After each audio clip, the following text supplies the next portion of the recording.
Sed bienvenidos a la segunda temporada de Caja de Sombras, el lugar donde hablamos de misterios, fenómenos paranormales, lugares insólitos y toda clase de temas que a los amantes del misterio nos gusta tratar. Yo soy Chantal y en esta sesión vamos a hablar de hombres lobo y licantropía. Bienvenida Gisela a Caja de Sombras, es un placer enorme tenerte aquí. Muchas gracias por invitarme. Estoy súper ilusionada de estar aquí contigo. Bueno, yo más todavía, sobre todo después de haber leído tu libro, del cual vamos a hablar hoy también. Pero antes que nada, antes de meternos en el tema de los hombres lobo, de la licantropía, háblanos un poquito de ti, de todo lo que haces, de tu libro. Cuéntanos un poquito. Vale, bueno, pues a ver, sí que es verdad que el aquelarre de Astaris nació hace 2 añitos, más o menos, y nació de un caos que tenía en mi vida en ese momento, o sea, todo se me estaba como derrumbando. Entonces ahí nació el aquelarre de Astaris porque yo desde pequeña ya tenía muchos contextos esotéricos, espirituales, o sea, yo ya estaba como muy metida en esos mundos. Sí que es verdad que yo creo que como en mi familia se ha hablado mucho eso, en la mesa se ha hablado mucho sobre espiritualidad, el mundo de los muertos y tal, para mí ha sido muy normal escuchar eso desde bien chica y yo creo que eso me ha abierto a mundos sutiles que yo desconocía y para mí es prácticamente cómodo hablar y entenderme en ese mundillo, o sea, que creo que de alguna manera gracias a esos sustentos familiares pues yo tengo esa capacidad de poder entender según qué cosas y ellos, por ejemplo, mi familia sí que se ha quedado un poco que no ha querido hablar más y no ha querido tocar más estos temas y de alguna manera creo que te reprime, ¿no? Todo esto te reprime de alguna manera inconsciente o conscientemente, así que yo decidí pues que no, que darlo a la luz de alguna manera y esa era la manera de hacer como este proyecto, que es este perfil de Instagram, del cual yo hablo mucho de brujería, pero también de espiritualidad, ya que va muy de la mano, porque a mí la vida de bruja siempre me ha encantado desde pequeñita, entonces yo creo que dije, mira, ¿sabes qué? Lo voy a dar a la luz, ¿sabes? Quiero de alguna manera compartir una parte de mí que es muy importante. Claro, bueno, esto es importante entender, ¿no? Que lo he comentado en otras sesiones también, que la brujería en sí es otra forma de espiritualidad realmente, ¿no? No sé hasta qué punto incluso podemos hablar de otro tipo de religiones, porque de brujerías hay de muchísimos tipos, ¿no? Y bueno, pues me parece súper interesante. Y que quisieras hacerlo así, en plan, en la que la redactar y es como intentar, pues no, hacer como una piña, ¿no? Como un grupo, ¿no? Y compartir estas cositas. Exacto.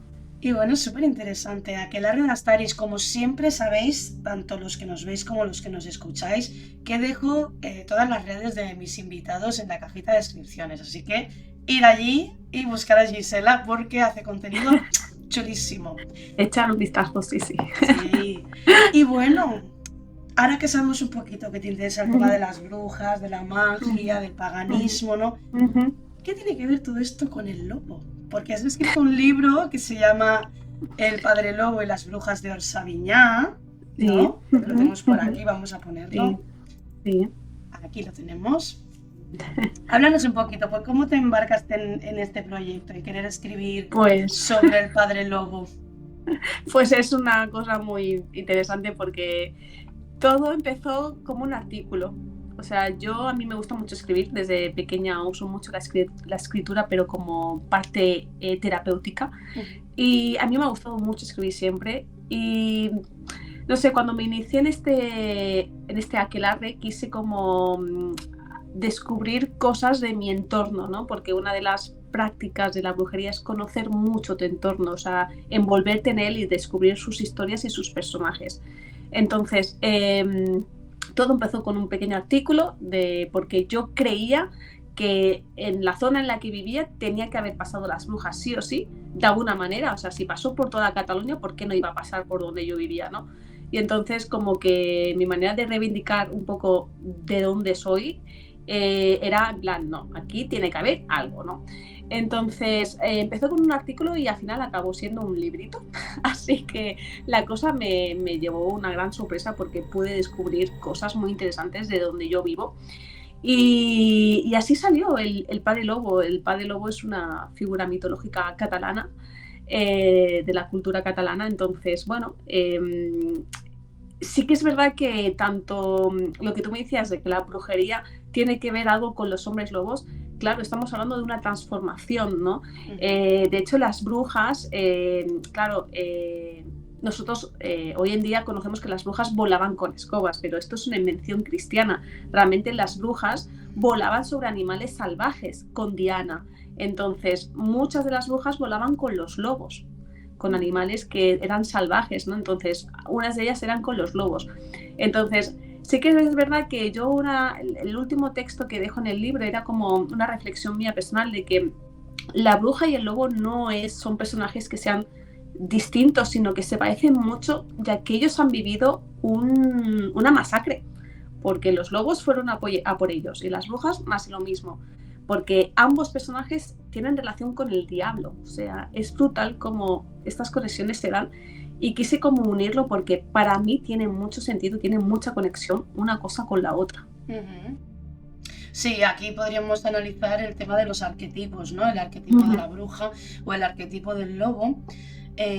Pero sí que es cierto de que el lobo como tal, ya no solo relacionándolo con las brujas, sino está muy en nuestro ADN, pero súper antiguo, ¿no? Ahora mismo pienso en la anterior sesión que hice, que precisamente hablábamos de los íberos, el lobo ya era un animal de culto en época íbera. Totalmente. Entonces, es un animal, igual que otros, ¿no? Que también tienen cierta sacralidad, que lo tenemos como muy referenciado a nivel antropológico aquí en la península, ¿no? Entonces, bueno, vamos a ir viendo, ¿no?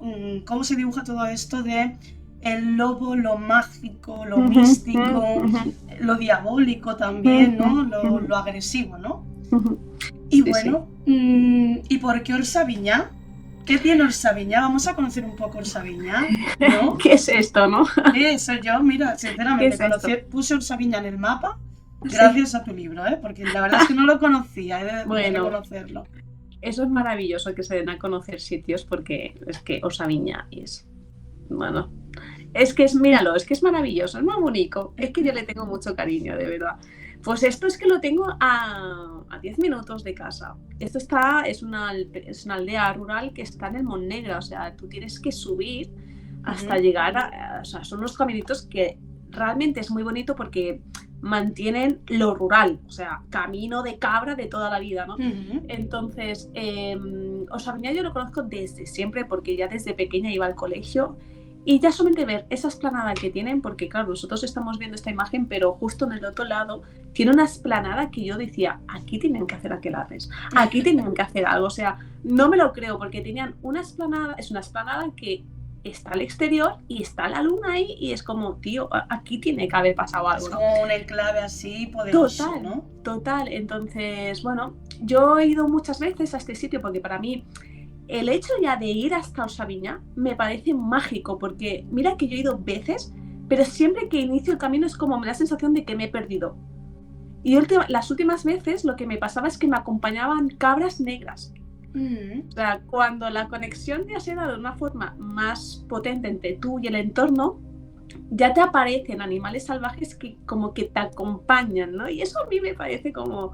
Oye, esto es brutal, ¿sabes? O sea, estás conduciendo de golpe pues una cabra por aquí y dices, vale, ok, ¿sabes? Bueno, son enclaves mágicos realmente. Totalmente. El hecho también de que sean aldeas así muy antiguas, ¿no? Medievales, en medio de la naturaleza, pues obviamente nos evocan pues toda clase de historias, ¿no? Claro. Para situarlo un poco, está en el Montnegre, tengo entendido que Orsaviñá pertenece a Tordera, ¿verdad? Sí, exacto, sí. Bueno. Sí, yo, o sea, por ejemplo, yo nací en Mataró, pero luego a los 7 años me fui a Tordera. Entonces, claro, toda mi vida prácticamente es ahí, ¿no? En Tordera, ¿no? Entonces, Tordera a Orsaviñá está 10 minutos en coche. O sea, tú vas subiendo Chinochano y llegas a este lugar que de verdad se respira una paz. Es tan agradable, a mí me gusta muchísimo. Entonces, mis primeras prácticas espirituales de la brujería el cuerpo me decía, vete para allá, porque es el único sitio para mí cercano que está muy en contacto con el mundo salvaje, la naturaleza, el bosque, lo desconocido. Ya te he dicho que para ir hasta ahí, o sea, es entretenido, ¿no? Entonces luego hablaremos de una zona que hay en nuestra viña que se llama la tabla de las brujas, la mesa de las brujas, de la que hablo en el libro. Esa es maravillosa.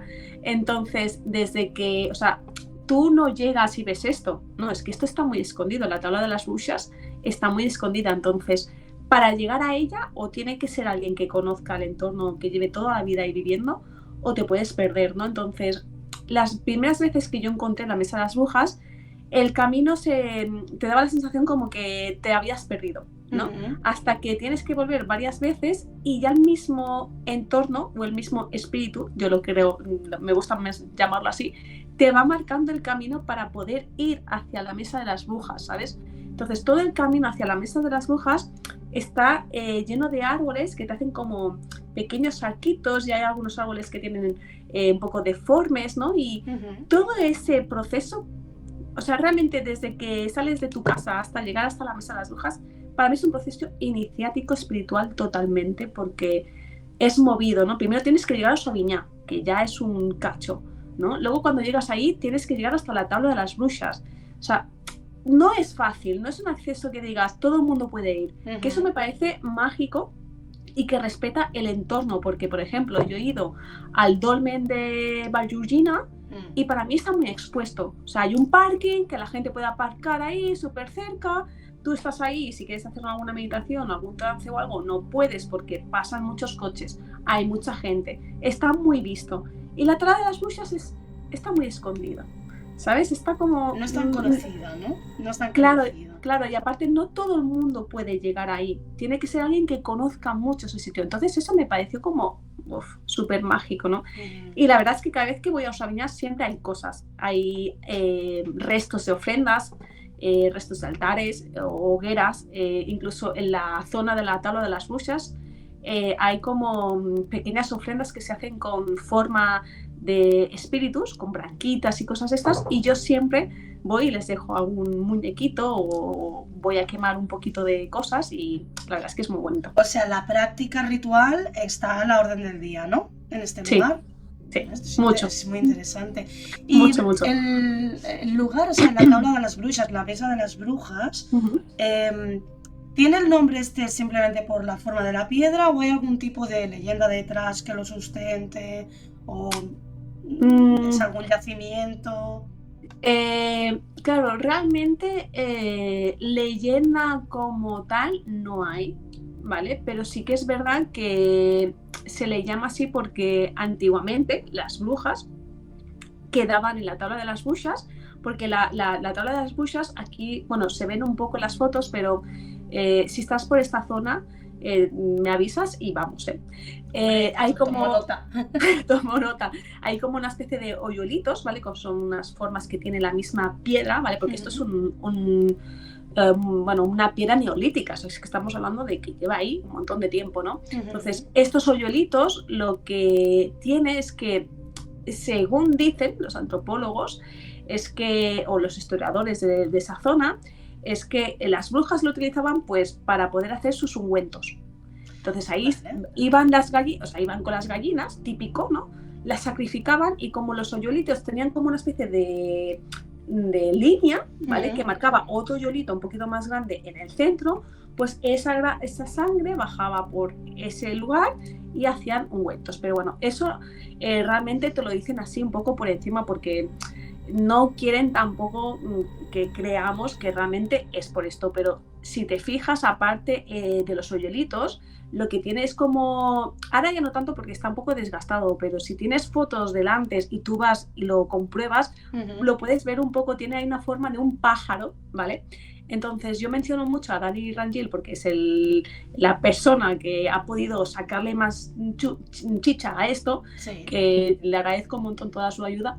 Y ahí explica que lo que él quiere dar a entender que ese pájaro que está en la piedra puede ser un símbolo de una deidad alada que las brujas adoraban. Entonces ya puede ser Isis, puede ser cualquier deidad con alas, ¿no? Entonces lo que hacían las brujas es que se reunían, hacían sus ungüentos, ¿vale?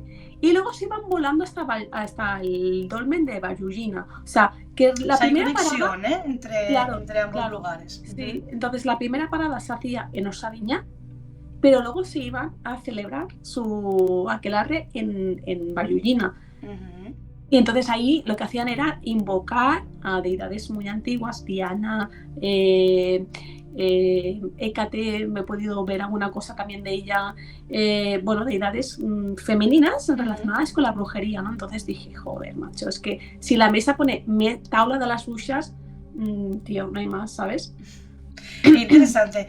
Además, el lugar este creo que está muy cerca también de una ermita. Está de aquí, ¿no? Si no me equivoco. Sí, de Santa Erola. De Erola. ¿Qué más cosas que encontramos en Osaviñá que son interesantes? El roble de Santa María. Vale, el roble este está catalogado como uno de los árboles más impresionantes de Cataluña. Wow. Bueno, es un enclave interesante, Osaviñá. Sí. Y ahora que tenemos aquí, nos has explicado el tema de las brujas, ¿cómo relacionamos todo esto con el culto del lobo, con el padre Llop, ¿no? Con el padre lobo. Bueno, antes de eso, de la Santa Erola, hubo una cosa que me dejó loquísima, porque es lo que digo, mira que he ido muchas veces, ¿no? Y en una de las veces que fui yo me equivoqué de camino y de forma casual o causal, yo llegué hasta ella. Entonces, por fuera de la ermita hay una campanita, ¿vale? Y hay un pequeño refrán donde dice, aquí ya te habla un poco de la conexión esta que tú me preguntas del lobo con las brujas, porque tú tienes que tocar la campana para espantar, o sea, es una campana que está dentro, pero tiene una cuerdecita que se le llama la cua del llop, ¿vale? Entonces tú tocas la cua del llop y con el sonido lo que hace es espantar a las brujas. Y claro, tú tienes un refrán en una ermita de estas y dices, vamos a ver, ¿sabes? O sea, es que es maravilloso cómo conecta, que de alguna manera es para asustar a las brujas. O sea, es que ya te está diciendo que todo en esa zona pasaban brujas. O sea, es que no, todas las leyendas siempre esconden algo de realidad. Entonces, ahí está un poco la conexión de el padre lobo. Es que la ermita, la iglesia de Osaviñá se llama la iglesia de San Llop. Era la otra, ¿no? La grande, claro, que he enseñado antes. Sí. Vamos a buscarla. Exacto, la grandecita. Esta de aquí. Sí, claro, aunque hay muchas disputas porque tiene otros nombres, bueno, lo típico, ¿no? Entonces, esta iglesia es un poco turbia, entre comillas, porque tiene un cementerio dentro y es una iglesia que no se toca, o sea, se abre una vez al año, ¿vale? Que es cuando se hace la diada de San Llop, que creo. Ahí también hay mucha historia, ¿no? De hecho, hace el año pasado, en septiembre, que vi a Dani Rangel por ahí, porque el tío siempre está por esa zona. Fueron a descubrir como una especie de, no sé si lo digo bien, una rueda de molinillo o algo. Es que van encontrando ahí movidas de vete a saber dónde, ¿no? Entonces, es curioso cómo esta iglesia tiene el nombre de este patrón, de este santo, ¿vale? Que es San Llop, ¿vale? Entonces, como igual que hay otros santos que también tienen relación con el lobo y todo esto, pero este en concreto realmente de santo tiene poquito, ¿no? Porque lo que te está indicando es un personaje que es mucho más antiguo, ¿no? Ya sabemos que el cristianismo lo que ha hecho es ocultar rostros o personajes paganos y convertirlos en santos, ¿no? Entonces, cuando tú tiras un poco de la cuerda estás viendo que, bueno, ese santo realmente lo que te está indicando es la historia de Alpara Llop, el padre lobo, ¿vale? Que es este ser mitológico catalán que tiene que ver mucho con la brujería, porque ambos se conectan en la historia, ¿vale? Sí que es verdad que el hombre lobo, el Alpara Llop, no hay ningún indicio de que se reunía con las brujas ahí, pero claro, si estamos hablando de que en ese lugar él estaba en esa zona con las brujas ahí, pues bueno, ahí hay un nexo bastante claro, ¿no? Entonces, yo creo que la brujería y el lobo, la transformación, tienen muchísimo, muchísimo que ver. Muchísimo. O sea, la bruja cuando dice que se va a la aquelarre, ¿no? Realmente su cuerpo, el doble, se va del cuerpo, se transforma y se va por ahí volando, ¿no? Se va a la aquelarre. Entonces, las transformaciones del lobo tenían mucho que ver con ese doble que se separaba del cuerpo y se transformaba en lobo. A ver, también podía ser por un maleficio, o sea, porque te estaban dando un hechizo y te estaban transformando en lobo, ¿no? Pero la mayoría de casos es ese desdoblamiento que tiene ese cuerpo para poder transformarse en lobo, ¿no? Entonces, es curioso cómo muchas personas se han querido hacer ese trance para tener esa experiencia de animal salvaje. ¿Sabes?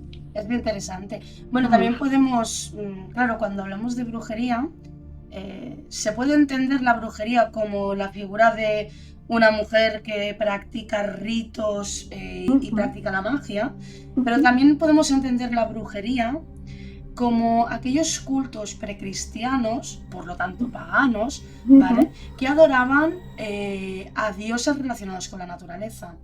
Entonces, el lobo antiguamente ya era, vamos a decir, un animal totémico, un animal que representaba lo salvaje, que representaba la cacería, que representaba el peligro, la agresividad y también el propio espíritu en sí de lo salvaje, ¿no? Del bosque. Y las comunidades antiguas tenían que encontrar una especie de armonía entre lo salvaje y su vida, ¿no? Al final, el ser humano tenía que convivir con lobos. La península estaba llena de lobos. Aquí en Cataluña habían lobos antes, ¿no? Entonces, esa convivencia entre humanos y lobos tenía de alguna manera que estar como controlada, ¿no? Tenía que haber alguna figura que apaciguara a las bestias, ¿no? Y las mantuviera contentas para que entre humanos y lobos no hubiera problema. Entonces yo creo que aquí entra mucho la figura de la que tú hablas, ¿no? Del padre lobo, ¿no? O incluso pues de posibles sacerdocios, ¿no? Que estuvieran relacionados con los lobos. Es muy interesante porque más allá de lo que tú dices, del nexo cuando cuando en la mitología o en la historia hablan de que un ser humano, porque al final el para-yo es un ser humano, o sea, es un humano como tú, como yo y como todos los demás. No es nada, no es un ser divino, aunque sus orígenes o su descendencia puede venir un poco pues del Señor de los Animales, ¿vale? Porque es un ser divino, ancestral, mitad hombre, mitad animal. Pero realmente no es que físicamente al para-yo sea mitad hombre, mitad animal, es que es un humano, ¿vale? Que decide salirse de la sociedad, ¿vale? De la parte racional, ¿vale? Se va hacia lo salvaje, ¿vale? Esto también es otro proceso de la brujería que tiene muchísimo. Entonces, está en lo salvaje, él se siente mucho mejor, mucho más cómodo en lo salvaje y empieza a adoptar posturas, comportamientos igual al del lobo, ¿vale? Entonces llega un momento en que lleva tantos años ese hombre rodeado de lobos que él se convierte en un lobo, come igual que los lobos, actúa igual que los lobos, camina igual que los lobos, ¿vale? Entonces estos relatos hay un montón de historias de todo tipo, de cómo una niña se pierde en el bosque y adopta la forma de un lobo. Eso es porque lleva mucho tiempo con ellos y como que pierde la conciencia de ser humana, de la parte racional y se va hacia lo salvaje, ¿no? Hacia lo indómito, ¿no? Entonces, el padre lobo es como que yo lo veo así, no es que sea así, ¿no? Pero yo lo veo así como un proceso de decir, bueno, me desprendo de esta sociedad, me desprendo de esta parte racional, me voy hacia lo salvaje, hacia el bosque y me estoy rodeado de animales, ¿no? Del lobo, ¿no? Entonces, claro, es verdad lo que tú decías, que antiguamente es que es muy curioso, porque yo lo que descubrí en el libro es que lo que tú decías, Chantal, de que antiguamente para los iberos el lobo era súper poderoso, muy importante, le hacían unos cultos bestiales, ¿no? Era como una divinidad muy importante, protectora. Incluso en el lobo hablo de que esos iberos lo que hacían era enterrar estatuillas hechas de, bueno, de madera, lo que sea, en forma de lobo. Exacto, en forma de exvotos antiguos de low cost, ¿vale? Que hacían en ese momento. Entonces los enterraban en las casas. Cuando tú te ibas a una casa nueva, tú enterrabas ese exvoto para que así el espíritu protegiera la casa, ¿no? Entonces, de esto hay un montón, que si escudos de lobos, todo para usar esa magia simbólica de, bueno, magia semejante, se le dice también, ¿no? Lo similar produce lo similar. Entonces, para tener esa fuerza del lobo, ¿no? Entonces, eso se hacía mucho, pero eso se pierde, no se sabe por qué, ¿vale? Entonces, el lobo pasa de ser o sea, ya no se representa como animal salvaje, sino como divinidad, ¿vale? Como un ser divino, ¿vale? Deja de representarte como un ser divino y pasa literalmente, aquí se le decía que el lobo era representado como el enemigo del Señor. El lobo es la parte diabólica, es lo malvado, ¿no? Entonces, sí, ¿cómo pasamos? Esto ya pasa, quizá me estás hablando ya en épocas más de la Inquisición. Hay un salto, claro. un salto muy grande en el cual es cierto de que al final todo lo pagano se va sincretizando con la nueva religión, que en este caso en la península es el cristianismo. Entonces, el cristianismo va sincretizando las ideas paganas que están totalmente asimiladas por el pueblo, y algunas las utiliza un poco para dar su propia explicación, ¿no? De esta nueva mística que viene, que es el cristianismo. Entonces yo creo que ya abuelos de la Edad Media, ¿no? Finales de la Edad Media, toda la locura esta de la persecución de las brujas, se termina como de demonizar, ¿no? Coge esta imagen demoníaca, ¿no? Pero esto es casi hasta finales de la Edad Media, ¿no? Porque antes no creo que se viera así el lobo. De hecho, se utiliza mucho la imagen del lobo en el ámbito cristiano también para hacer según qué enseñanzas, ¿no? Que ahora mencionaré algunos santos que están relacionados con lobos y que, curiosamente, lo que están haciendo es lo que ya se supone que hacía este padre lobo del que tú hablas en la antigüedad, ¿no? De mantener, como hemos comentado antes, el equilibrio. El equilibrio entre las bestias y los humanos, ¿no? Sí, como que es necesario que, o sea, lo que creo yo que como que intentan entender que es necesario que haya un puente, un nexo entre lo salvaje, lo que no puede ser dominado, con lo que sí que puede ser dominado y controlado. Entonces tiene que haber algo que conecte estas dos cosas, ¿no? Entonces, sí, bueno, y coexistir, al final, claro, coexistir, porque... Claro.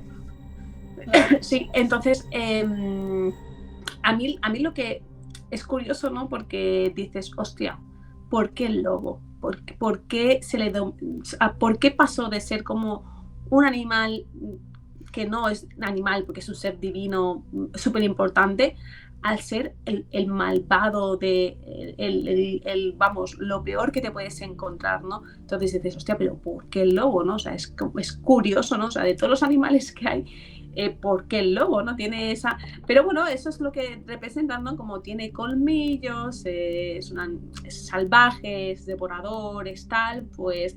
Aparte son animales que se mueven más por la noche, tienen relación con la noche, entonces ya eso... pueden entender que tiene relación con el diablo, con lo malvado, entonces ellos mismos ya empiezan a hacer como sus películas para poder decir, sí, esto es malvado por tal, ¿no? Y no es así, igual que las brujas, ¿no? Pobrecitas ellas, ¿sabes? O sea... Bueno, aquí siempre han habido intereses de por medio. También hay que ver el contexto histórico. Yo creo que es importante. Yo imagino que en un contexto donde humanos y naturaleza habían aprendido a coexistir, ya fuera porque le daban a los lobos pedazos de carne y el lobo así no atacaba tanto a las ovejas, entiendo de que quizá a finales de la Edad Media, donde imperan las pestes, donde hay mucha hambruna y la gente se muere con muchísima facilidad, donde se utiliza mucho el miedo para adoctrinar y controlar, claro, el lobo representa una amenaza. Totalmente. Igual que las brujas. Entonces todo lo que es una amenaza es diabólico, es demoníaco. es algo fácil de entender quizá para la mentalidad de aquella época, ¿no? Ya, claro. Esto nos hace daño, esto es demoníaco. Claro. ¿No? Claro, Entonces, sí. yo creo que quizá es ahí cuando empezó a... Bueno, luego también la asociación del lobo, como tú dices, en un inicio fue venerado como un dios, por lo tanto es un rastro pagano. Totalmente. A finales de la Edad Media todo rastro pagano es una amenaza para el cristiano, claro, entonces obviamente. es demoníaco, no nos interesa. Ujú. ¿No? Entonces, Ujú. bueno, yo a mí se me hace bastante sentido, ¿no? El que cogiera esta figura, ¿no? Demonizada, ¿no? Ujú. Pero ahora vamos a entrar en el tema de los hombres lobo, porque ahora hemos estado hablando de esta relación entre los lobos y los humanos, como el animal y el ser humano, y como la transformación como algo, vamos a decir, espiritual, ¿no? Ujú. Pero ¿de dónde salen los hombres lobo? Estos seres, en algunos sitios nos encontramos como mitad hombre, mitad lobo, en otros hay una transformación completa. Lo que sí que quisiera comentar es que en tiempos antiguos, ¿vale? Se hablaba de los cinocéfalos, ¿vale? Los cinocéfalos se les menciona ya en antiguos textos enciclopédicos y textos de viaje, ¿vale? Incluso Marco Polo hablaba de estos seres y se creía que realmente existían. O sea, los cinocéfalos eran una raza de humanos con cabeza de lobo o cabeza de perro. Y se tenía la creencia de que estos seres habitaban zonas pues, que no habían sido exploradas todavía, ¿no? Zonas recónditas del mundo, ¿no? Hay quien dice que quizá esto fue una simbiosis entre comerciantes de Egipto que veían sus dioses, ¿no? Como por ejemplo Anubis, ¿no? Y hablaban de ellos como si fueran razas humanas reales. Bueno, no se sabe.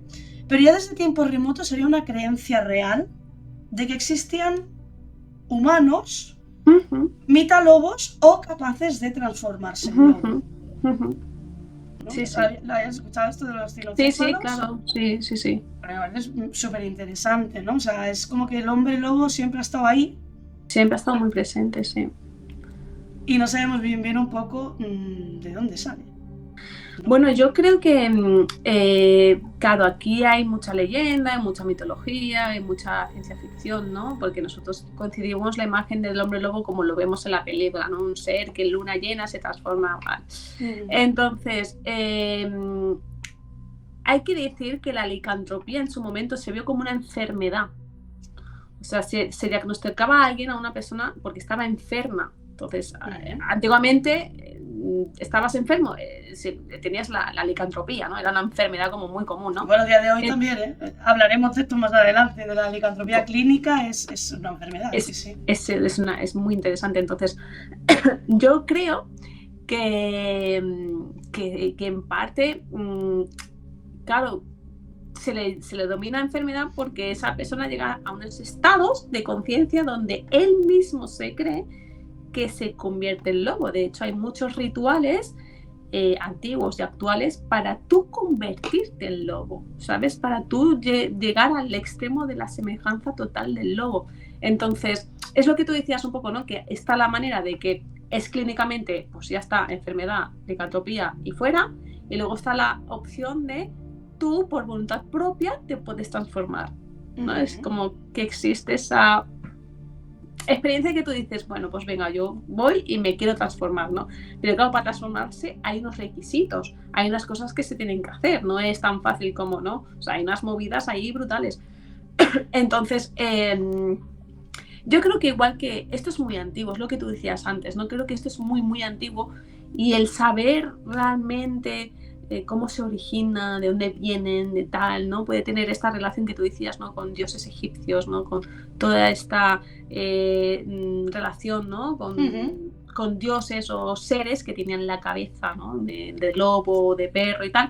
Entonces, yo creo que esos mensajes son más una reflexión de que tú digas, espérate, que puede ser que en nosotros está el poder de poder conectar con esa parte más salvaje.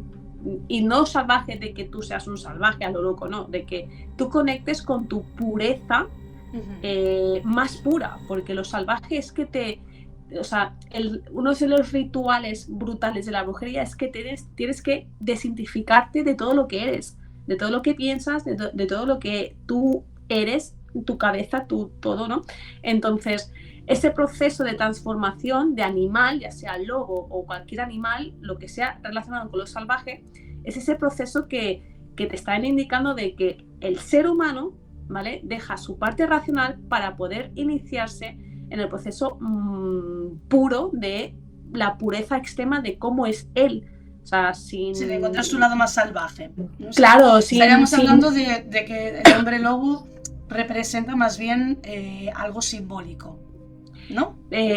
Sí, yo creo que lo puede representar perfectamente. O sea, yo creo que hay muchas leyendas de muchas transformaciones, pero en este caso de lobos en sí, yo creo que para mí sí, tiene ese significado de proceso iniciático, de que tú dejas tus creencias, tú te olvidas, haces un reset de quién eres, ¿no?, de tu vestimenta, de lo que crees que te gusta, de lo que crees cómo te llamas y todo esto, dejas de identificarte con ese ego, con esa parte racional que te han inculcado, ¿no? Entonces, uno de los procesos con Diana también habla de eso. Diana es la diosa de la pureza. Entonces, Diana te acompaña los 7 primeros años de tu vida. Luego ya no. ¿Por qué ya no? Porque ya no eres niña. Ya te estás convirtiendo en una adulta, ya tienes un nombre, perteneces a una clase, ¿no? Ya tienes unas cosas que te limitan. Entonces, para volver a Diana, a este proceso, tienes que volver a esa pureza, ¿no? Entonces, tiene mucho que ver con eso, para mí.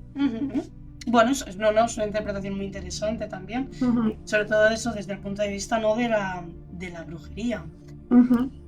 Y teniendo en cuenta lo que hablábamos antes del tema del sincretismo, y más que nada lo comentaré para resaltar la relevancia que tiene, ¿vale? Porque a veces yo creo que hablamos de hombres lobo, ¿no?, de licantropía, como algo puramente de ficción, es decir, algo que encontramos en las novelas o en el cine, no algo mitológico, ¿no? Pero que realmente en tiempos pasados tuvo una relevancia tan importante como para que el cristianismo, ¿vale?, lo sincretizara y lo tuviera en cuenta en algunos de sus santos, ¿no? Por ejemplo, encontramos San Cristóbal, también llamado San Lobo, ¿vale? Sí. Estas son algunas de sus representaciones. De San Cristóbal se creía, esto es leyenda, por supuesto, se creía que era uno de los mencionados cinocéfalos. Era un ser cinocéfalo, mitad lobo, mitad hombre, que se convierte al cristianismo y que al convertirse al cristianismo cambia este ser medio bestia para ser completamente humano, ¿no? Aquí, si te fijas, es algo invertido a lo que tú hablabas, ¿no? Tú decías, en el proceso de la brujería, ¿no?, la transformación al lobo es retornar a nuestro yo más salvaje, a nuestra naturaleza, ¿no? En cambio, para las enseñanzas cristianas es lo contrario, es terminas siendo santo de alguna manera cuando te desprendes de tu bestialidad, de tu parte más salvaje. No, claro, yo lo interpreto de esta manera, ¿eh? Sí, no, sí, totalmente. Pero bueno, que es curioso que encontramos pues ya este santo hombre lobo, ¿no?, San Cristóbal. Y no será el único, o sea, aparte de San Cristóbal, tengo por aquí también otros santos, uno muy conocido que seguro que los que nos estáis escuchando o viendo lo habréis oído hablar, seguramente, y estoy hablando de San Francisco de Asís. Claro. San Francisco de Asís, conocido santo, el santo de los animales, ¿no? Este franciscano, ¿no?, que era muy humilde, ¿no?, y que encontraba a Dios en la naturaleza. Hay un episodio muy interesante, lo diré muy resumidamente porque esto no es un vídeo de cristianismo, pero creo que es importante. San Francisco de Asís y el lobo de Gubbio, ¿vale? San Francisco vivía en Gubbio y en este pueblo los aldeanos vivían aterrados por un lobo que era muy fiero y era enorme, bueno, ya era casi un lobo místico, no era un lobo normal, ¿no? Y era tan feroz que no solo mataba gallinas y ganado, sino que también mataba personas. Entonces San Francisco, cuando se entera de esto, ¿no? De que la gente vive aterrada, no sale del pueblo, no va al bosque por miedo al lobo, que no se atreven ni ir a cazarlo, pues él decide ir a hablar con el lobo. ¿Vale? Así que sale del pueblo y el lobo, al verlo, pues va corriendo hacia él con intención pues, de atacar. Claro. Justo cuando lo va a atacar, San Francisco, el símbolo de la cruz, como no, y le dice: ven aquí, hermano lobo, yo te mando de parte de Cristo que no hagas daño ni a mí ni a nadie. El lobo, después de decir esto, ipso facto, mostró una sumisión absoluta, como si fuera un perrito, ¿vale? Y se puso a los pies de San Francisco. A lo que San Francisco pues sigue hablando con el lobo e intenta hacer de mediador.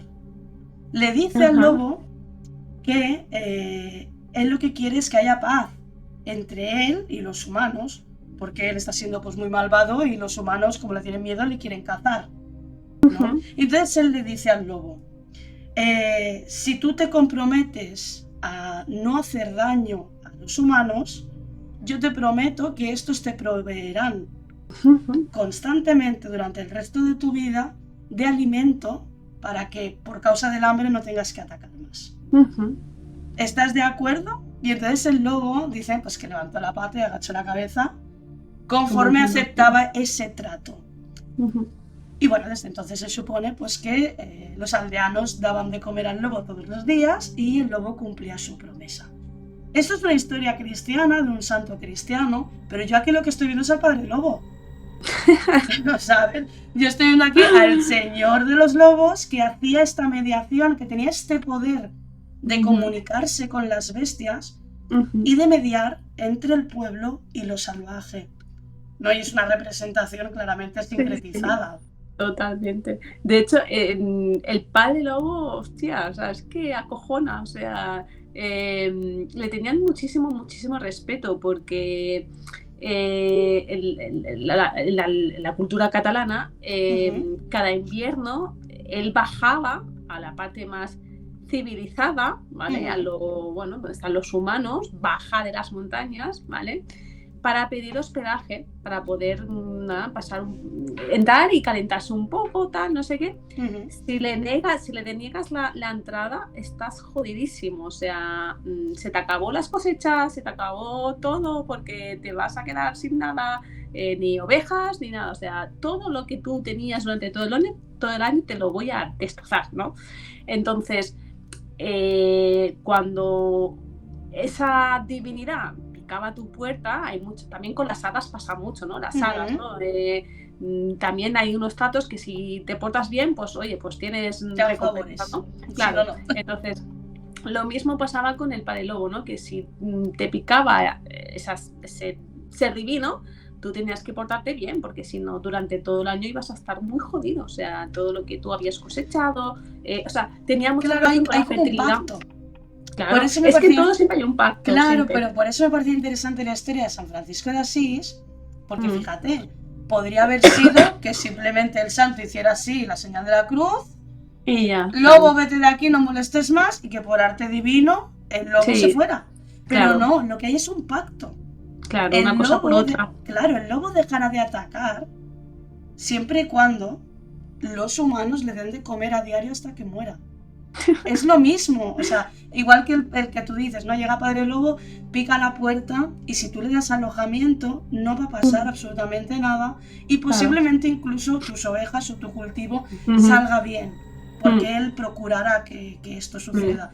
Pero si tú le niegas el calor o el alimento, Padre Lobo, pues, bueno, hará lo que tenga que hacer, ¿no? Luego él lo que hacía era como pedía una contribución, o sea, como un impuesto, ¿no? Por estar ahí vigilándote el terreno, ¿no?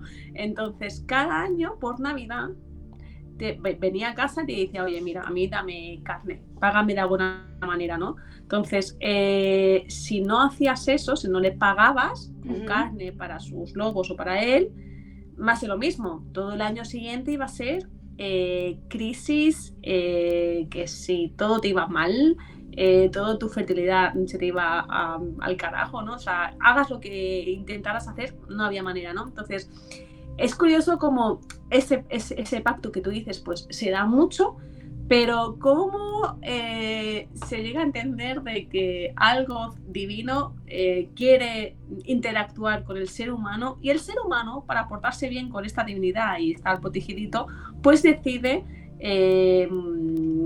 pues eso, pues llegar a un acuerdo, ¿no? Porque realmente, como el padre lobo tenía características muy similares al señor de los animales, ser divino, protector de la naturaleza, fertilidad, el padre lobo simbolizaba lo mismo, o sea, te tenías que portar bien, por si no tu fertilidad se iba al carajo, ¿no? Entonces, es muy curioso eso. Luego hay otro santo que no tiene tanta relación con los lobos, que es San Antonio de Padua, que yo encontré que esto es una de las cosas que explico mucho en Rutas Misteriosas, porque es que se me vienen así, ¿no? En Mataró hay una estatua del San Antonio de Padua y yo siempre me paro ahí, porque a San Antonio de Padua se le pide mucho aquí en Cataluña, o sea, parece que no, pero se le pide bastante, ¿no? Y siempre está en las montañas, curiosamente, o sea, es como que no es tan fácil que te lo encuentres, ¿no? Y bueno, aparte que San Antonio de Padua trabaja para ciertos asuntos, ¿no? Pero hay un refrán o una leyenda, no sé cómo decirlo, que en Zaragoza se le pone la estampa de San Antonio de Padua a las embarazadas para prevenir que el bebé le salga lobo, para que no se transforme en lobo, ¿no? Es como, yo te voy a proteger para que el niño no te salga lobo, no te salga, ¿sabes?, salvaje, ¿no? Y es como, es curioso, ¿no? San Antonio de Padua ahí como protector para que no le salga, no, me parece como maravilloso. Sí, es que hay muchos santos que se relacionan con esto, por eso me parece interesante analizarlos. Primero porque vemos el sincretismo, ¿no? O sea, si tú tenías a la gran población que creían firmemente en el lobo como animal mítico, como animal divino, capaz de interferir en tu vida, ya no solamente de atacarte, sino de interferir mágicamente en tu vida. Tú, por mucho que vengas con una religión nueva, esto está interiorizado y no voy a cambiar esta creencia. Entonces es mucho más fácil darle un poco la vuelta, hacerla un poco tuya, ¿vale? Pero que siga perviviendo esa creencia, ¿no? Más que nada, por eso quería sacar pues estos santos, ¿no?, cristianos, que al final nos están hablando de cosas muchísimo más antiguas. Eso lo han hecho con todo, al final. O sea... Sí, y todas las religiones en realidad, o sea, no solo la cristiana, el sincretismo es inevitable. Sí, es así. ¿Vale? Incluso, por ejemplo, porque ha habido culto a Diana o culto a Tanit aquí en la península. Pues por influencia griega, fenicia, que vinieron aquí. O sea, originalmente aquí no estaba Diana ni estaba Tanit. Había dioses íberos, pero o celtas o celtíberos, ¿no? Sí. La sincretización es inevitable, ¿no? Y al final también creo que lo gracioso es identificar dentro de esta sincretización los mismos antiguos. No, yo, por ejemplo, no me considero cristiana, pero veo a San Francisco de Asís y veo al Padre Lobo en él, o sea, entonces me parece súper curioso, ¿no? Ay, qué bonito. ¿Qué más santo? Pues mira, tenemos otro santo que también es interesante, a ver si lo encuentro por aquí. Este santo es San Ronan, ¿vale? Es ordenado obispo por San Patricio, en la isla de Irlanda, donde se hizo famoso por sus milagros y sus virtudes, ¿vale? En cierto punto decidió hacerse eremita, estaba cansado ya de tanta fama que tenía con la gente, y se retiró a los bosques, ¿vale? Una vez aquí cuenta la leyenda que fue acusado por Kevan, que Kevan era una mujer cuyo esposo la abandona, ¿vale?, para seguir a este hombre como discípulo. Entonces ella, que quería que su marido volviera a casa, decide acusar a San Ronan de ser un hombre lobo, y no solo de ser un hombre lobo, sino de haber matado a niños entre los que estaría su propia hija. Entonces, claro, cuando el noble de la zona recibe esta acusación, ¿qué decide hacer? Resulta que decide soltar a sus perros de caza, porque en aquella época se tenía la creencia de que los perros de caza eran capaces de identificar a los hombres lobo aunque no estuvieran transformados. O sea, aunque estuvieran con su apariencia humana, los perros de caza detectaban que era un hombre lobo y lo atacarían. Entonces el noble dijo, te voy a lanzar a mis perros. Si los perros no te atacan, querrá decir que eres inocente. Pero si te Hostia. atacan, eres un hombre lobo, claramente. Claro. Entonces, así lo hizo. Soltó a sus perros y automáticamente San Ronan, en cuanto los perros se le iban a tirar encima, o sea que lo iban a atacar, San Ronan hace el símbolo de la cruz y simplemente dice: sed obedientes al Señor. Y automáticamente los perros dejan de estar agresivos, se acercan a sus pies y comienzan a lamerlo. Apunte. Sed obedientes al Señor. Aquí deducimos al Señor al Dios cristiano. Pero si este hombre fuera un padre lobo, ¿el Señor quién es? Es él. Claro. Sed obedientes a mí. Volvemos otra vez a otro hombre que tiene el poder de alguna manera, amansar Sí. a los perros o a los lobos, ¿no? Y esto lo encontramos en algunos personajes, ¿no?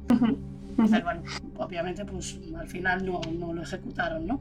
Pero me parece también interesante, ¿no? Tenemos otra especie de domador de perros o de lobos, ¿no? De lobos. De lobos, sí, sí. Pues sí que es verdad que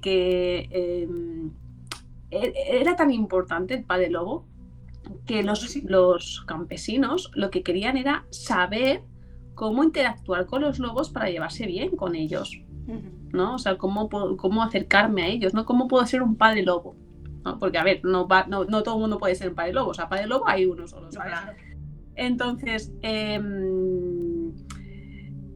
¿cómo yo puedo, porque de alguna manera, dominar esa bestia salvaje para que no me ataque? Porque claro, es lo que tú dices, ¿no? O sea, el padre lobo tenía el poder de dominarlos o entenderse con ellos para, oye, pues atacas o no atacas, ¿vale?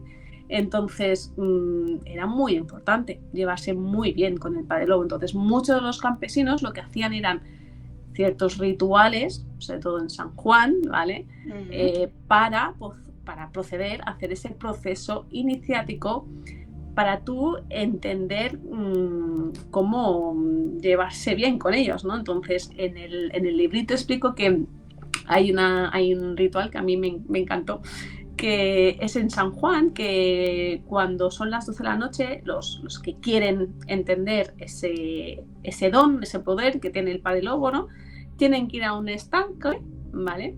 Dejan colgadas sus ropas en el primer arbolito que vean. Y lo curioso, aquí hay mucho simbolismo, ¿no? Si nos pusiéramos a representar los simbolismos no acabaríamos nunca, pero los humanos tienen que cruzar un estanque lleno de agua de noche en San Juan, ¿vale? Entonces, una vez que cruzan ese estanque, son lobos, ¿vale? O sea, entonces, salen, esos lobos entiendo que al salir ha habido ya esa son lobos. transformación. Claro, son lobos y entonces inician su proceso de 7 años. Dicen que son 7 años, ¿vale? Entonces, en esos 7 años, esos hombres convertidos en lobos, pues aprenden a cómo comer, aprenden a cómo cazar, aprenden a entenderse con los otros lobos para poder llevarte bien con ellos y crear una manada, y si hay que atacar, pues atacamos todos, ¿no?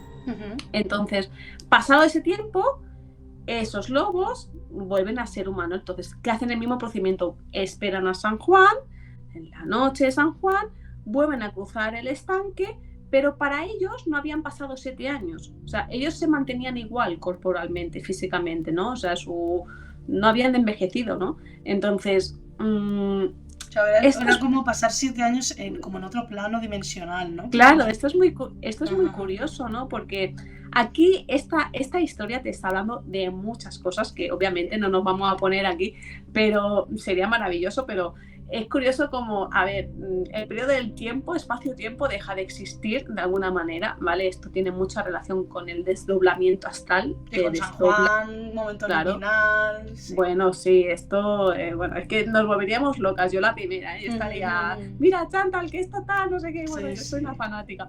Entonces, claro, cada cosa tiene su simbolismo, ¿no? Entonces, eso era un procedimiento para tú iniciarte. Entonces esperaban en San Juan, pero claro, ya sabemos que San Juan es la noche esperada para todos los brujos y brujas que quieren hacer sus cositas, porque es la noche más potentosa, ¿no? Exacto. Entonces esperaban en San Juan para poder hacer sus rituales, ¿sabes? Entonces, como de esos hay un montón.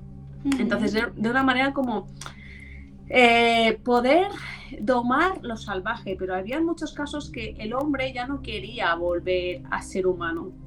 ya quería quedarse en forma animal salvaje, como en este caso el padre lobo. Él decide quedarse con ellos porque se entiende mejor con ellos que con los humanos. Hay muchos casos así, ¿no? Hay un caso que no es una santa, pero la lobera, que también habló en el libro, que es una mujer, ¿no? que bueno, que empieza como a aprender unas enseñanzas de una mujer súper interesante. Sí, la bruja. O sea, además es un caso documentado, sí, es todo Claro, un proceso inquisitorial. Sí, exacto. Entonces, claro, ella tiene el poder de que da un bastonazo al suelo y de golpe 7 lobos. ¡Ay, venga, pam! Y claro, o sea, es una mujer también que tiene relación con los lobos y que no sé qué, no sé cuánto, porque una de las cosas que quería dejar en el libro escrito, que claro, la mención del padre lobo es masculina porque tiene referencias masculinas, esos animales, tal, pero también está la diosa de los lobos. La diosa de los lobos es un, bueno, está mucho en Murcia, ¿no? Se encontró en Murcia, de hecho, y es eso, ¿no? O sea, que también tiene relación con los lobos. Aquí en las zonas más cercanas también tiene indicios. Calella, no sé si conoces Calella. Sí. Pues Calella la tienen conocido como la yopa, ¿no? También como animal salvaje del lobo, ¿no? Entonces, como toda esta zona de aquí también tiene ahí restos de lobos. Súper interesante. Y vamos a hablar un poquito de folclore, si te parece, que en tu libro también mencionas, ¿no? Sobre todo en tierras, diría yo que gallegas, que tienen un montón de historias de hombres lobo por Galicia. No sé si quizá la influencia celta aquí era algo importante. En el folclore, creo recordar en tu libro que mencionas que el séptimo hijo de una familia de 7 niños sale lobo o alguna cosa así, ¿no? Explícanos un poquito a nivel folclórico lo del tema de los hombres lobo, ¿no? Bueno, sí, ahí siempre se entiende de que es lobo o es bruja porque es el séptimo hijo varón o mujer que sale de la familia y por lo tanto algo raro es, ¿no? Igual que si naces en San Juan, en días de solsticio, ¿no? Entonces siempre ha habido mucho apogeo con esa información de que en momentos muy específicos tú naces y ya tienes, ¿no?, esa habilidad, ¿no? Yo una de las cosas que explico mucho en el librito es que realmente se buscaba mucho el poder prevenir los ataques del lobo, ¿no? Como lo salvaje, ¿no? Entonces, aquí en Cataluña me he sorprendido muchísimo que hacían muchas movidas, muchos rituales. Entonces, hacían de todo, ¿no? Por ejemplo, siempre es lo mismo, ¿no? Como que el patrón se repite en San Juan, ¿no? Pero había un momento en que se juntaban en las encrucijadas, ¿vale? Curioso también, ¿no? En un momento las encrucijadas como lugar lineal entre el otro lado y este. Y se hacían como una especie de... se reunían en un circulito, ¿vale? Y la piel de las ovejas o de las vacas hacían señales o símbolos protectores que esos luego los subían al alto de la montaña porque así el lobo veía o el ser divino lo veía y decía, ok, ¿vale? Estas señales son de protección. Entonces eran su manera como de proteger de que no viniera el lobo, ¿no?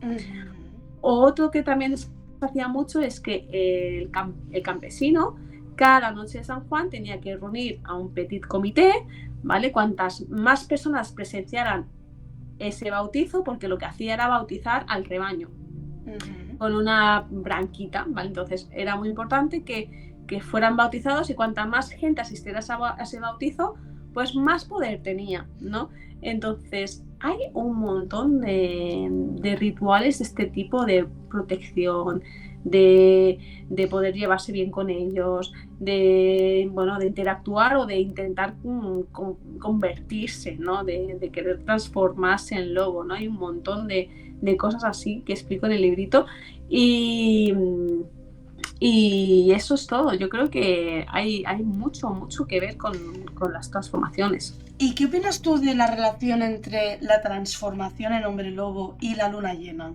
Porque esto se menciona muchísimo, o sea, mucho. Es más extraño no escuchar que se transforma en luna cuarto menguante. No, Ya. normalmente es en luna llena, Ujú. y es algo que me parece curioso, ¿no? Esta relación. Sí, pero esto realmente si te lo paras a pensar, yo creo que, a ver, las fases lunares son muy importantes en el mundo de la magia. La transformación en sí animal es un acto mágico. Entonces, todo acto mágico siempre está bajo influencias astrales, ¿no? Sobre todo la luna, ¿no? La luna también es muy importante para la brujería, ¿no? Tener que recolectar ciertas plantas en cierta fase lunar, ¿no?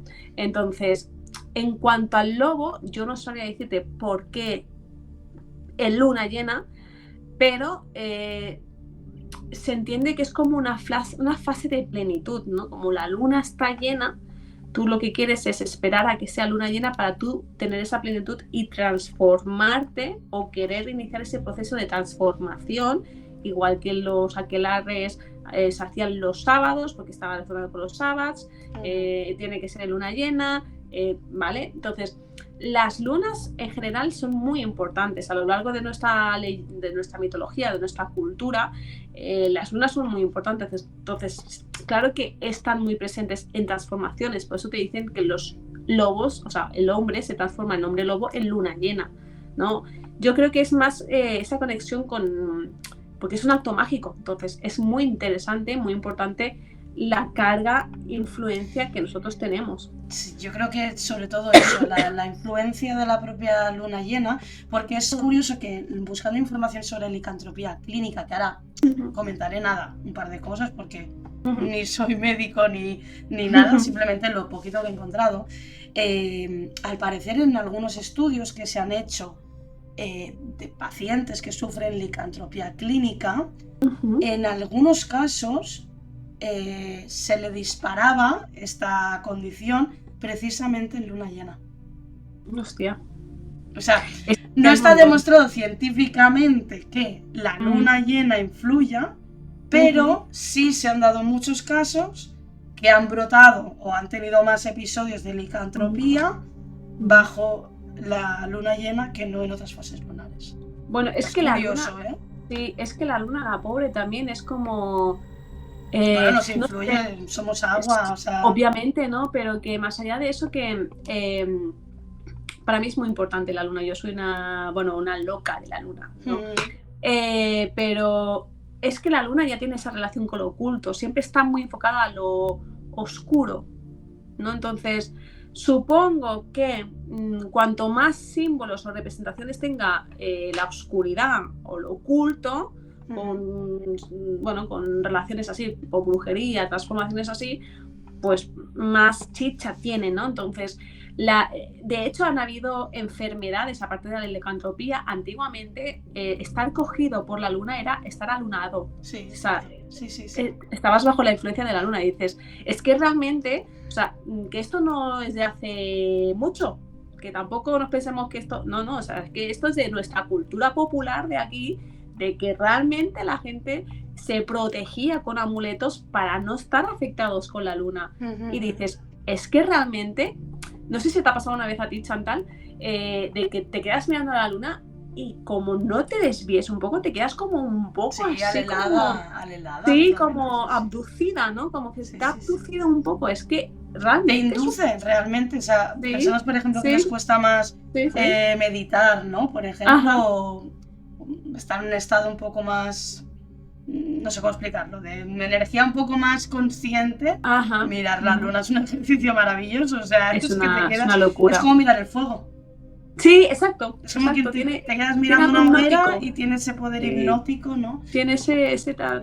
Y decían que, claro, que las fases lunares también son muy interesantes, ¿no? Pero cuando tú veías a la luna con los cuernos para arriba, ¿vale? Que estaba mirando hacia arriba, es que no estás bajo los efectos de la mala influencia que puede provocar la luna en sí, ¿no?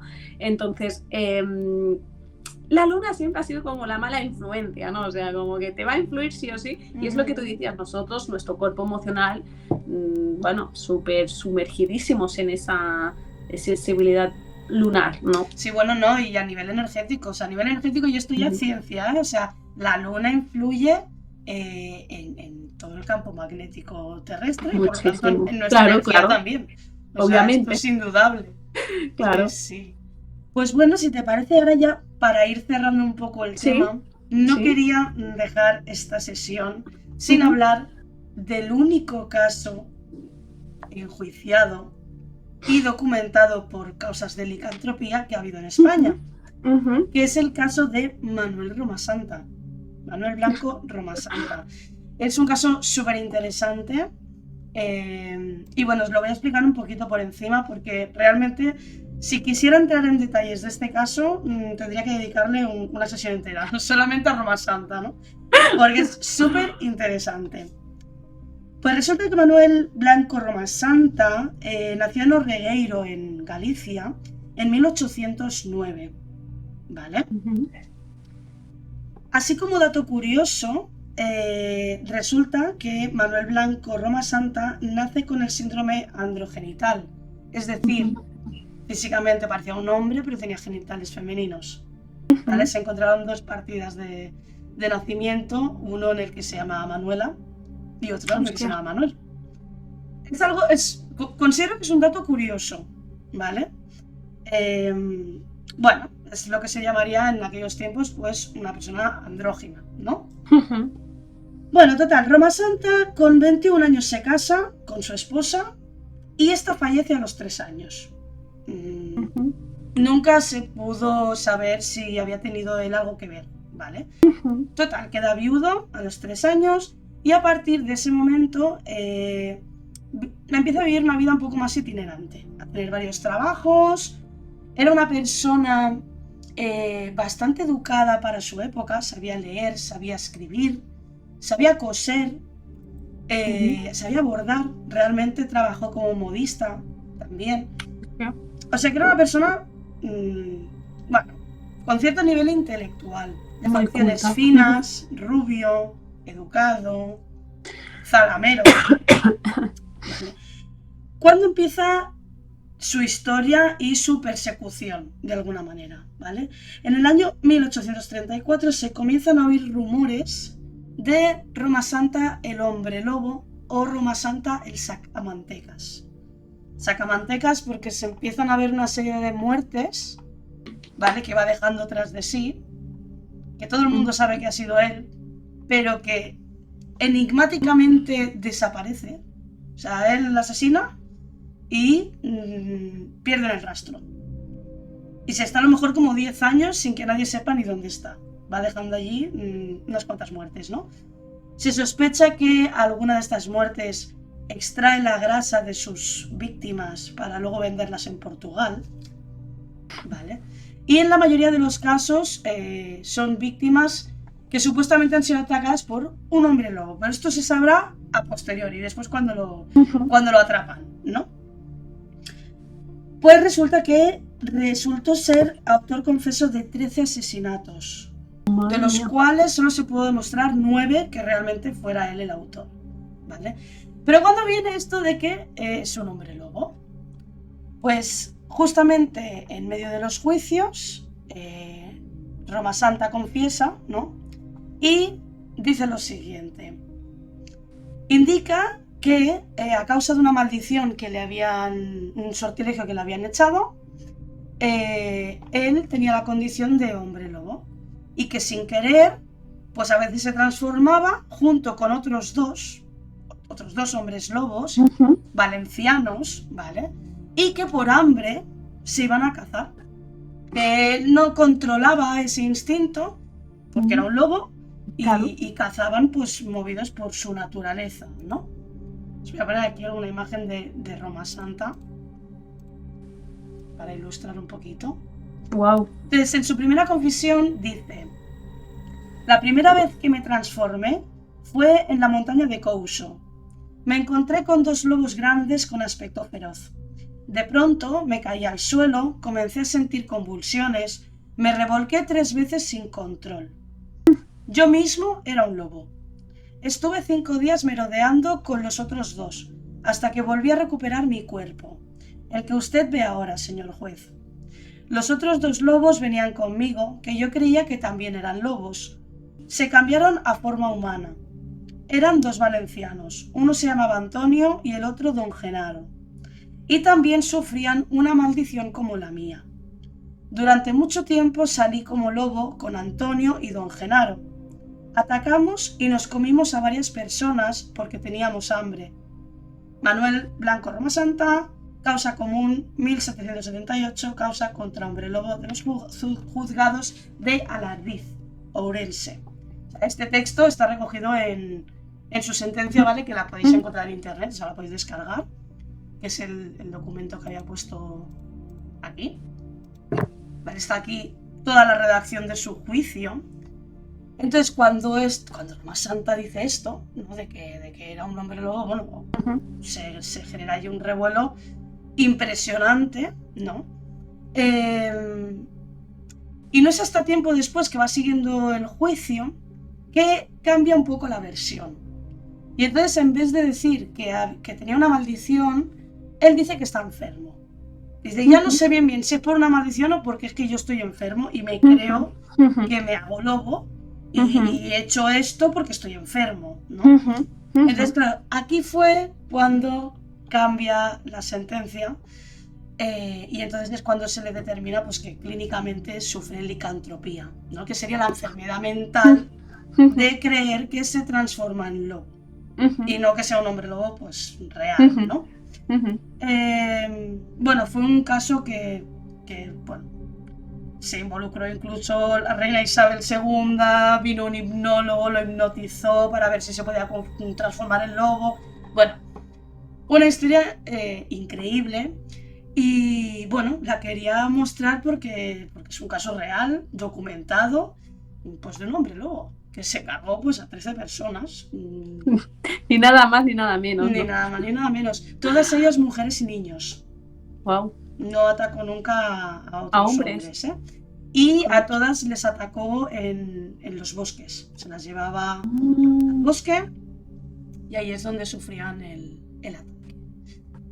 Y nada, para comentar, para finalizar, lo del tema de la licantropía clínica, que lo hemos mencionado, ¿no? Durante todo el vídeo, la licantropía está reconocida a nivel científico, ¿vale? Como una enfermedad mental, ¿no? Derivada de la esquizofrenia o del, bueno, causas bipolares y demás, ¿no? De personas que realmente creen que se transforman en lobo. Y ya no solo en lobo, sino en perro o en otros animales, ¿no? Madre mía.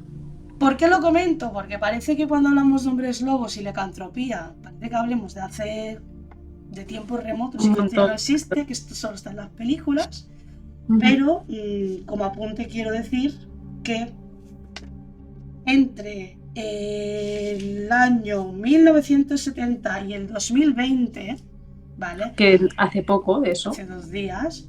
Hace 2 días. Ya se hizo un estudio de 43 casos de licantropía a nivel mundial, ¿vale? A nivel internacional. O sea que es algo que está totalmente a la orden del día. Y es interesante, si podéis buscar estos estudios, ¿no? de la licantropía clínica, porque no se dan en todos los países. Entonces, se está haciendo todo un estudio de hasta qué punto las creencias espirituales o culturales tienen un peso muy grande, ¿no? Para que se dé esta condición. No sé, me parecía interesante. Las personas que me escuchan o nos ven saben que me gusta hablar de ocultismo, me gusta hablar de esoterismo, pero también me gusta hablar un poco del otro lado, del lado así más científico, ¿no? Y buscar a veces puntos de unión. Conexiones, claro. Sí. Es que hay muchísimas, sí.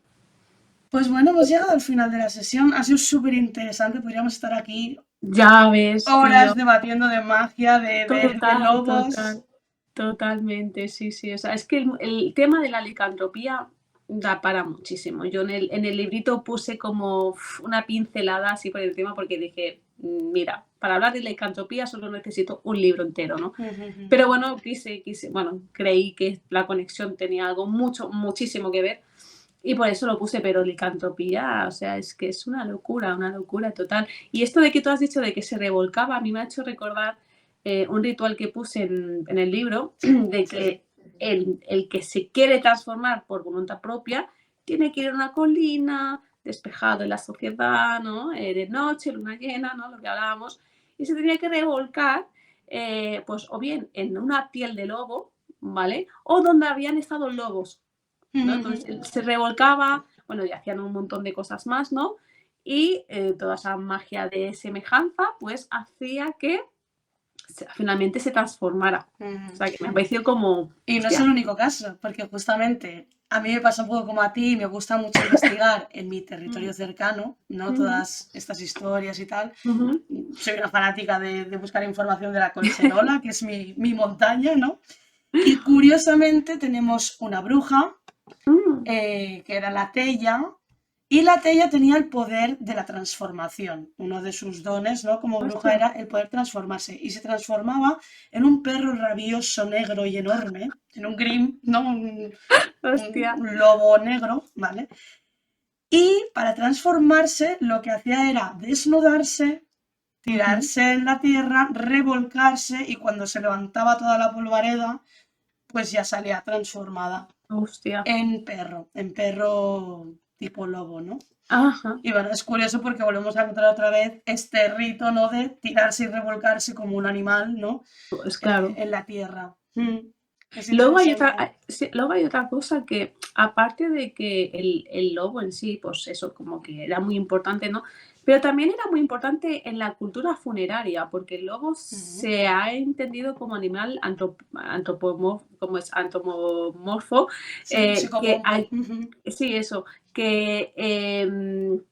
que ayuda como a guiar a las almas de los difuntos para llegar a su lugar, ¿no? Entonces, en muchas de los tumbas o entierros, ¿no? Descubrieron, pues eso, como esbotos también de animalitos, ¿no? Sobre todo de lobos, porque era ese ser que ayudaba a guiar. Entonces, aquí también te está diciendo de que es el lobo en sí te está dejando entrever un poco que es un animal que acompaña hacia el otro lado, ¿no? Hacia el mundo de los difuntos, hacia el mundo de los muertos, ¿no? Entonces, hostia, eso también es muy interesante. Sí, y además encuentras conexiones en otras culturas que son más alejadas. Egipto, el dios Anubis, dios de la momificación y que acompaña también a las ánimas, ¿no? Entonces, sí que está, bueno, es muy interesante. Sí que es un animal, podríamos decir, pues eso, con ciertas características mágicas relacionadas con la muerte, con el otro lado, con el ánima, ¿no? Con los espíritus. Sí. Es muy interesante. Totalmente.